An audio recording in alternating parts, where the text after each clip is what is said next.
Monsoon सक्रिय झाल्याने राज्यात सर्वदूर कमी अधिक पावसाने हजेरी लावली आहे। आज 8 जुलै रोजी विदर्भात अनेक ठिकाणी तर कोकण घाटमाथ्यावर तुरळक ठिकाणी जोरदार पावसाची शक्यता असल्याने दक्षतेचा इशारा देण्यात आलाय।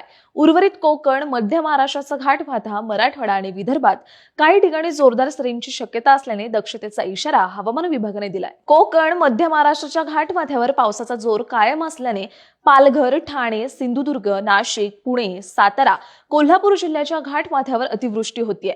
विदर्भातही पावसाचा जोर वाढल्याने मध्यम ते जोरदार सरींनी हजेरी लावली आहे।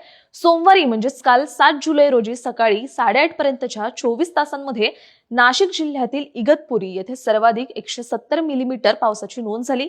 तसंच सोलापूर येथे पावसाची दडी कायम असल्याने राज्यातील उच्चांकी 33.7 अंश तापमान नोंदवले गेले। आज 8 जुलै रोजी विदर्भातील अमरावती, वाशिम, यवतमाळ, नागपूर, भंडारा, गोंदिया, चंद्रपूर, गडचिरोली जिल्ह्यात तसंच रत्नागिरी, साताऱ्याच्या घाटमाथ्यावर जोरदार पावसाची शक्यता असल्याने दक्षतेचा इशारा देण्यात आलाय। तर पालघर, ठाणे, रायगड, सिंधुदुर्ग, जळगाव, पुणे घाटमाथा, नाशिक घाटमाथा, कोल्हापूर घाटमाथा, हिंगोली, नांदेड जिल्ह्यात जोरदार पावसाची शक्यता असल्याने आणि उत्तर महाराष्ट्र, मराठवाड्यात विजांसह पावसाची शक्यता असल्याने दक्षतेचा इशारा हवामान विभागाने दिलाय।